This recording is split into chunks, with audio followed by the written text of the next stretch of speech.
চৰ্চালৈ সমূহ দৰ্শকক মই অতনুভূঞে স্বাগতম জনাইছোঁ। চৰ্চাত আমি মূল তিনিটা বিষয়বস্তুৰ ওপৰত আলোচনা কৰিম, কিন্তু তাৰ আগতে আজিৰ দিনটো এক গুৰুত্বপূৰ্ণ খবৰ। এই খবৰটো হৈছে অসম চৰকাৰে মুঠ 20জনকৈ ACS বিষয়াক ছিংগাপুৰলৈ প্ৰশিক্ষণৰ বাবে প্ৰেৰণ কৰাৰ সিদ্ধান্ত লৈছে। আমি দেখুৱাব লৈছোঁ সেইসকল বিষয়া 20জন বিষয়া মহানানন্দ হাজৰিকা, দেৱকুমাৰ নাথ, আনোৱাৰুল হক, ৰঞ্জনা বৰুৱা, ৰাজেন্দ্ৰনাথ গগৈ, ৰীতা দাস, ৰুবি বৰা, মীৰা গগৈ সোণোৱাল, ধীৰাজ জ্যোতি কলিতা, নন্দিতা দত্ত বৰদলৈ, পবিত্ৰৰাম খাউন, দীপিমা বেজবৰুৱা মালাকাৰ, মণিতা বৰগোহাঁই, কাব্যশ্ৰী মহন্ত, মালবিকা চৌধুৰী, সুব্ৰত ৰয় বৰ্ধন, বৰ্ণালী শৰ্মা, কবিতা ডেকা, অঞ্জনাব চলিয়া আৰু অসীম কুমাৰ ভট্টাচাৰ্য।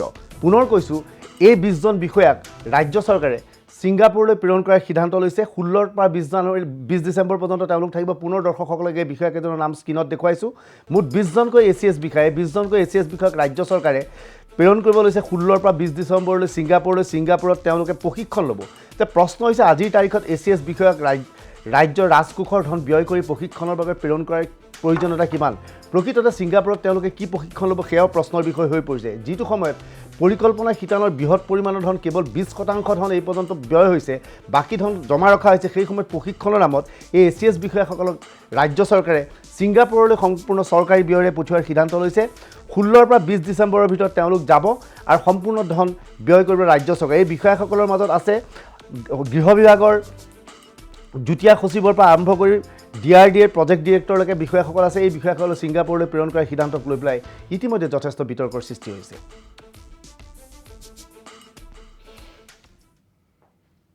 এইবাৰ হৈছে চৰ্চাৰ মূল প্ৰসংগলৈ। আজি চৰ্চাত আমি প্ৰথমেই কথা পাতিব বিচাৰিছোঁ এক গুৰুত্বপূৰ্ণ বিষয়। সেই বিষয়টো হৈছে আব্দুল খালেকক কেন্দ্ৰ কৰি। কংগ্ৰেছৰ প্ৰাক্তন বিধায়ক আব্দুল খালেকক লৈ যথেষ্ট বিতৰ্ক হৈছে। তেওঁ ৱাকফ বৰ্ডৰ অধ্যক্ষ আছিল। ৱাকফ বৰ্ডৰ অধ্যক্ষ থকাৰ পিছত ৰাজ্য চৰকাৰে তেওঁক খালেকক অধ্যক্ষ পদৰ পৰা অপসাৰণ কৰে। ইয়াৰ পিছত আব্দুল খালেকে এই বিষয়ে উচ্চ ন্যায়ালয়ৰ কাষ চাপে আৰু উচ্চ ন্যায়ালয়ে বৰ্তমান স্থগিতাদেশ জাৰি কৰিছে। এই মুহূৰ্তত আমাৰ লগত ষ্টুডিঅ'ত উপস্থিত আছে আব্দুল খালেক। আৰু এইখিনিতে দৰ্শকসকলক জ্ঞাতাৰ্থে জনাওঁ যে আব্দুল খালেকৰ বিষয়ে, আব্দুল খালেকে যিটো সংগঠনৰ পৰা ৱাকফ বৰ্ডৰ সদস্য হিচাপে মনোনীত হৈছিল, ইয়াৰ বিষয়ে AUDFৰ ফালৰ পৰা বিধানসভাৰ মজিয়াত অভিযোগ উত্থাপন কৰা হৈছে। ইয়াৰ পিছতেই ৰাজ্য চৰকাৰে সিদ্ধান্ত গ্ৰহণ কৰিছে। আমাৰ কিছু সময়ৰ পিছতেই AUDFৰ বিধায়ককো আমাৰ এই অনুষ্ঠানলৈ আমন্ত্ৰণ জনাম, তেওঁলোকো আহি উপস্থিত হ'ব। কিন্তু এই মুহূৰ্তত আমাৰ লগত উপস্থিত আছে ৱাকফ বৰ্ডৰ অধ্যক্ষ পদৰ পৰা অপসাৰিত হোৱা কংগ্ৰেছৰ প্ৰাক্তন বিধায়ক আব্দুল খালেক। মই আব্দুল খালেকক স্বাগতম জনাইছোঁ চৰ্চালৈ। মই খালেকৰ পৰা জানিব বিচাৰিম যে মূলতঃ ৱাকফ বৰ্ডৰ অধ্যক্ষ হিচাপে আপোনাক কোনে মনোনীত কৰিছিল আৰু আপোনাক এই পদৰ পৰা কোনে অপসাৰণ কৰিলে? চাওক, এইটো মই উভতি যাব লাগিব 2012 চনৰ ডিচেম্বৰ মাহলৈ, অক্টোবৰ মাহলৈ। সেইখিনি সময়ত এদিন মোক আমাৰ সংখ্যালঘু উন্নয়ন বিভাগৰ মন্ত্ৰী ডক্টৰ নজৰুল ইছলাম ডাঙৰীয়াই মাতি আনি ক'লে যে তুমি আকৌ ৱাকফ বৰ্ডত যাব লাগিব আৰু তোমাক আমি মনোনীত কৰিব খুজিছোঁ। সেই হিচাপে মোক আঞ্জুমানে মিনহাজে ৰচুল বুলি এটা ধৰ্মীয় সংগঠন, মই তাৰ ৰাষ্ট্ৰীয় কমিটিৰ অন্যতম সদস্য, সেই হিচাপে মোক তাক মনোনীত কৰে আৰু আমাৰ সকলোৰে ইচ্ছামতে মই অধ্যক্ষ নিৰ্বাচিত হওঁ। আৰু তাৰ পিছৰ পৰা বিতৰ্কটো আৰম্ভ হয়। এতিয়া মই অলপতে কেইদিনমান আগতে এখন কাগজ পাইছোঁ যে মোৰ সদস্যপদ খাৰিজ কৰা হৈছে, ৰিমুভ কৰা হৈছে। কিন্তু ৱাকফ আইন মতে 1995 চনৰ ৱাকফ আইন আৰু এই বছৰ সংশোধন হোৱা ৱাকফ আইন মতে আণ্ডাৰ ছেকশ্যন 20 তেওঁলোকে অপসাৰণ কৰা বুলি কৈছে। কিন্তু এই ছেকশ্যন মতে তেওঁলোকে অপসাৰণ কৰিব নোৱাৰে। আৰু সেইকাৰণে মই মাননীয় উচ্চ ন্যায়ালয়ত এইটোক প্ৰত্যাহ্বান জনাইছিলোঁ। আৰু ইতিমধ্যে আদালতে তেখেতসকলৰ যিটো আদেশ আছিলে সেই আদেশক স্থগিত কৰিছে। দৰ্শকসকলে জ্ঞাত আপুনি ৱাকফ বৰ্ড সম্পৰ্কে কিছু অৱগত কৰিব নেকি? এই বৰ্ডখনৰ আওতাত কি থাকে আৰু এই বৰ্ডৰ গুৰুত্ব কিমান? চাওক, ৱাকফ হৈছে যেনেকৈ আমাৰ হিন্দু দেৱত্বৰ সম্পত্তি আছে, ৱাকফটো মুছলমান তেনেকুৱা সম্পত্তি, ধৰক মছজিদ, কবৰস্থান, ঈদগাহ এইবিলাক লৈ এইবিলাকৰ ৰক্ষণাবেক্ষণৰ কাৰণে। কিন্তু ৱাকফৰ সকলো বস্তু যে ৱাকফ বৰ্ডে পৰিচালনা কৰে এনেকুৱা কথা নহয়। একোটা ৱাকফ সম্পত্তিক একোটা ৱাকফ ষ্টেট বুলি কয়। সেই ৱাকফ ষ্টেটৰ এটা লোকেল কমিটি বা মুতাৱল্লীয়ে তাক পৰিচালনা কৰে এজ পাৰ ৱাকফ ডিড। আৰু তাৰ সেই ৱাকফৰ যি ইনকাম হয়, আয় হয়, সেই আয়ৰ 7% ৱাকফ বৰ্ডলৈ আহে। ৰাজ্যিক ৱাকফ বৰ্ডৰ কাম হৈছে তাক পৰিচালনা কৰা, তাৰ ঠিকমতে ৱাকফ সম্পত্তিসমূহ ঠিক ঠাকমতে পৰিচালনা হৈছেনে নাই, তাত বেদখলমুক্ত কৰা, এই কামবিলাক হৈছে ৰাজ্যিক ৱাকফ বৰ্ডৰ। গতিকে সেই কাম, আৰু 1957 চনত এই বৰ্ডখন স্থাপিত হৈছিলে আৰু প্ৰয়াত ৰাষ্ট্ৰপতি ফখৰুদ্দিন আলী আহমেদ এই বৰ্ডৰ প্ৰথম সভাপতি আছিলে। আৰু তেতিয়াৰ পৰা ৱাকফ বৰ্ডে নিজৰ কাম মোটামুটিভাৱে কৰি আছে। কিমান সফল কিমান বিফল সেই বিতৰ্কত মই নাযাওঁ, কিন্তু যিটো শেহতীয়া কথা হয় এটা ধাৰণা দিবলৈ হৈছে যে 20,000 কোটি টকাৰ অপব্যয় বা কেলেংকাৰীৰ কথা কোৱা হৈছে, এইটো গোকাত মিছা কথা।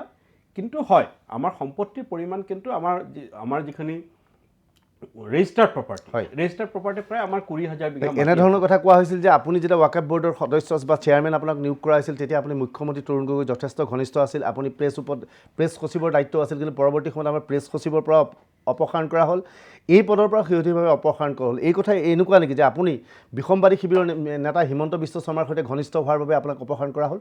নাই, সেই কথাটোতো বিভাগীয় মন্ত্ৰী মহোদয়ে উত্তৰ দিব পাৰিব, কিন্তু মই এটা কথা স্পষ্ট কৰি দিছোঁ যে প্ৰেছ সচিবৰ পদৰ পৰা মই স্বেচ্ছাইহে পদত্যাগ কৰিছোঁ। কিন্তু হয়, কি কাৰণত মোক অপসাৰণ কৰিলে সেইটো বিভাগীয় মন্ত্ৰী মহোদয়ে উত্তৰ দিব পাৰিব, কিন্তু মই ভাবোঁ যে এইটো অন্যায় সিদ্ধান্ত, আৰু সেই সিদ্ধান্তক মই প্ৰত্যাহ্বান জনাইছোঁ। আৰু যিটো সমান ভাৰতীয় জনতা পাৰ্টীৰ নিচিনা সংগঠনে বিষয়টো উত্থাপন কৰিছে, AUDF উত্থাপন কৰিছে, কিন্তু আমাৰ 2-এজন নেতাই BJP, AUDF বা দেশী গৰিয়া মৰিয়া এই জাতীয় সংগঠনৰ কথা মতে পৰিচালিত হৈছে নে ফেক্স মতে পৰিচালিত হৈছে, সেইটো পৰৱৰ্তী কালতহে সেইটো বুজা যাব।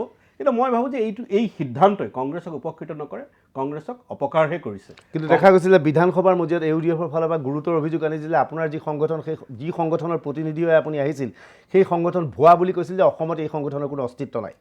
চাওক, সংগঠনটো ভুৱা নে সেইটোতো ৰাজ্য চৰকাৰে প্ৰথম মোক সদস্য পদ দিয়াৰ আগতে তেখেতসকলে যাচাই কৰি ল'ব লাগিছিল। কিন্তু মই যিটো সংগঠন, সেইটো আঞ্জুমানে মিনহাজী ৰচুল, তাৰ সৰ্বভাৰতীয় সভাপতি হৈছে মৌলানা সৈয়দ আতাহাৰ হুছেইন দেহলভী।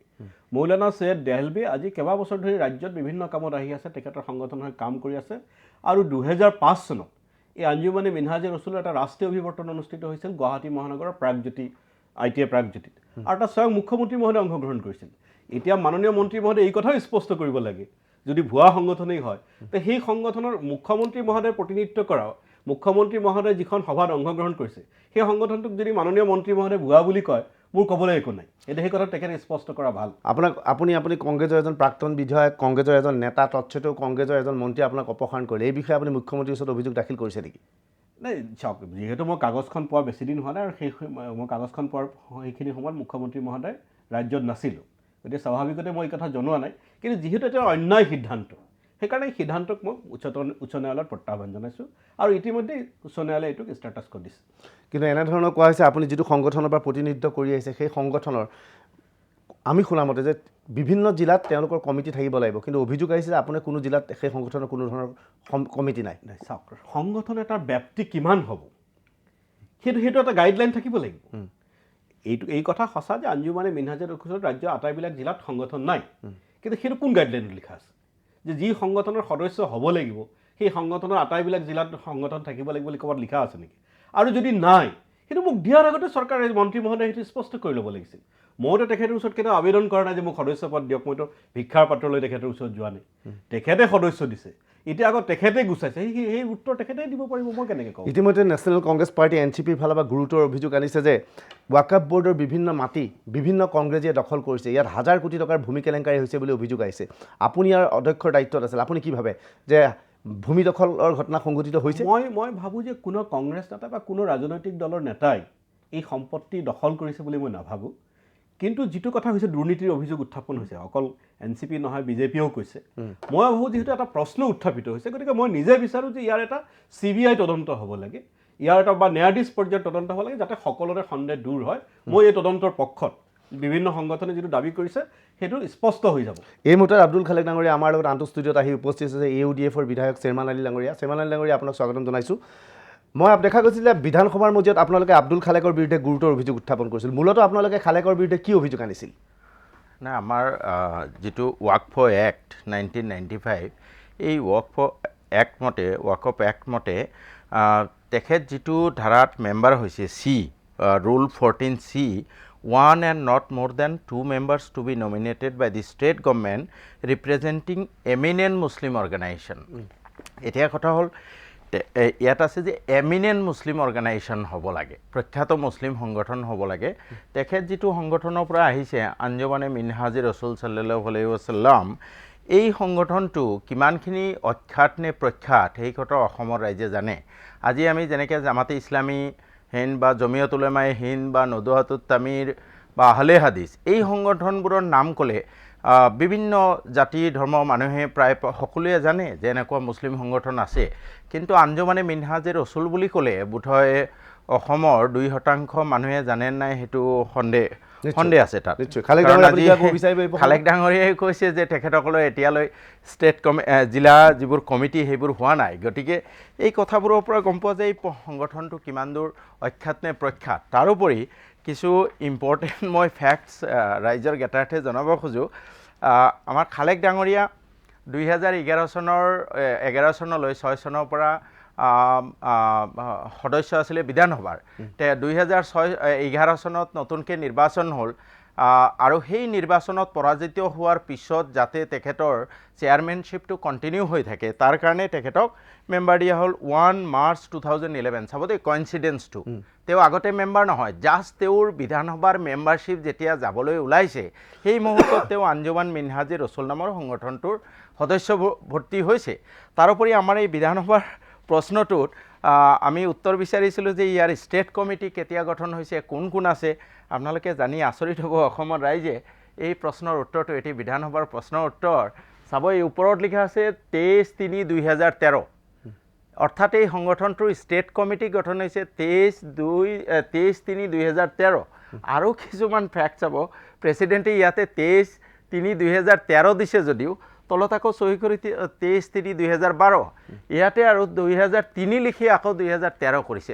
এই খেলিমেলিবোৰৰ কাৰণে আমি প্ৰশ্ন কৰিছিলোঁ যে জামাতে ইছলামী বা জমিয়ত উলেমায়ে হিন্দ বা আহলে হাদিছ নদুৱা এনেকুৱা ধৰণৰ প্ৰখ্যাত মুছলিম সংগঠন থকা সত্ত্বেও আঞ্জুমানে মিনহাজে ৰচুল নামৰ এনেকুৱা ধৰণৰ অখ্যাত সংগঠনৰ পৰা তেখেতক সদস্য দি পেলাই বা তেখেতক এই ৱাকফ বৰ্ডৰ মেম্বাৰ কৰা হ'ল জাষ্ট কিছু ৰাজনৈতিক উদ্দেশ্য পূৰণৰ বাবে নেকি বা মই খালেক ডাঙৰীয়া সুধিব বিচাৰিছোঁ আপুনি এই প্ৰসংগত কি ক'ব বিচাৰে মই কৈছোঁৱে যে ইয়াত কোনো কথা নাই যে কোনটো স্বল্পখ্যাত বিখ্যাত সংগঠন সেইটো ৰাজ্য চৰকাৰৰ বিষয় ৰাজ্য চৰকাৰে ক'ব পাৰিব মোক কিয় সদস্যপদ দিছে এই সংগঠনটো ভুৱা সংগঠন নহয় এটা সংগঠনৰ প্ৰশ্নৰ উত্তৰ দিয়াছোঁ এটা সংগঠনৰ কেইটা জিলাত সংগঠন থাকিব লাগিব সেইটো কোনে ঠিক কৰিব কিন্তু এমিনেণ্ট সংগঠন বুলি কোৱা হৈছে নাই চাবৰান চাহাব আপুনি কওঁতে মই কোৱা নাই মোক ক'বলৈ দিয়ক আঞ্জুমানে মিনহাজে ৰচুল এটা চালুকীয়া সংগঠন 2005 চনত মই কৈছোঁ এটা মাননীয় মুখ্যমন্ত্ৰী মহোদয় নিজে সেই অভিৱৰ্তনত যোগ দিছে 2007 চনত তাৰপিছত তেখেতে যদি কৈছে 2013 যেতিয়া উত্তৰ দিছে কোনে কি লিখিছে সেইটো মোৰ বিষয় নহয় কিন্তু এইটো এটা সংগঠন হয় আৰু সেই সংগঠনৰ পৰা মোক দিয়া হৈছে এতিয়া কোনটো সংগঠনৰ পৰা দিব নিদিওঁ সেই বিতৰ্কত মই নাযাওঁ সেইটো চৰকাৰে ঠিক কৰক কিন্তু আঞ্জুমানে মিনহাজে ৰচুল ভুৱা সংগঠন নহয় এই মৌলানা সৈয়দ আতাৰ হুছেইন দেহলভি ইয়ালৈ যেতিয়া আহে তেতিয়া তেখেতে বিভিন্ন কামত হেৰি কৰে ইয়াত বিভিন্ন ৰাজ্যৰ সংগঠন খালেক ডাঙৰীয়াই কৈছে যে মাছখোৱাত অনুষ্ঠিত হোৱা আঞ্জুমানৰ বৈঠকত স্বয়ং মুখ্যমন্ত্ৰী তৰুণ গগৈ উপস্থিত আছিল গতিকে এইটো অখ্যাত সংগঠন নহয় আপুনি কি ক'ব বিচাৰে চাওক এই কথাটো অসমৰ ৰাইজে গোটেই অসমৰ ৰাইজে চাই আছে কেইজন অসমৰ ৰাইজে আঞ্জুমানে মিনহাজে ৰচুল জানে অসমৰ ৰাইজে বিচাৰ কৰিব আৰু মই যিকেইটা সংগঠনৰ নাম ক'লোঁ সেইকেইটা কেইজনে জানে সেইটো অসমৰ ৰাইজে বিচাৰ কৰিব এতিয়া তেখেতে কৈছে যে সেইটো মোৰ দোষ নহয় ঠিকেই তেখেতৰ কথা নাই কিন্তু অসম চৰকাৰে ৰাজনৈতিক উদ্দেশ্য প্ৰণোদিতভাৱে এই এক্টৰ বিৰুদ্ধে গৈ য'ত আছে এমিনেণ্ট মুছলিম অৰ্গেনাইজেশ্যন সেইটোৰ বিৰুদ্ধে গৈ পেলাই তেওঁলোকৰ ৰাজনৈতিক উদ্দেশ্য প্ৰণোদিতভাৱে তেওঁলোকে খালেক ডাঙৰীয়াক ইয়াৰ মেম্বাৰশ্বিপ কৰিলে ছেকেণ্ড আৰু এটা কথা ক'ম যে তেখেতে কৈছে কেতিয়া কি ষ্টেট কমিটি গঠন হৈছে তেওঁৰ কনচাৰ্ণ নহয় কাৰেক্ট আই এগ্ৰি কিন্তু এইটো এনেকুৱা এটা সংগঠন যি সংগঠন তেওঁলোকে ইমান খেলিমেলি ষ্টেট কমিটি গঠন হৈছে 23 মাৰ্চ 2013 আৰু তেখেতক মেম্বাৰশ্বিপ দিছে 30 মাৰ্চ 2011 তেওঁৰ MLA-শ্বিপ যোৱাৰ ঠিক আগে তাৰোপৰি এই যে ডেটৰ খেলিমেলি ওপৰত লিখিলে প্ৰথমে লিখিলে চাব দেই মই অসমৰ ৰাইজক দেখুৱাইছোঁ 23 মাৰ্চ 2003 লিখি পেলাই কাটি পেলাই লিখিলে 2013 তাৰপিছত আকৌ সভাপতিয়ে চহী কৰোঁতে লিখিলে 2012 ইমানকেইটা আখুৱা এইখিনিতে এইটো কি বুজায় মানে গোটেই এটা খালেক ডাঙৰীয়া আখুৱা প্ৰসংগত আপুনি কি কৰিব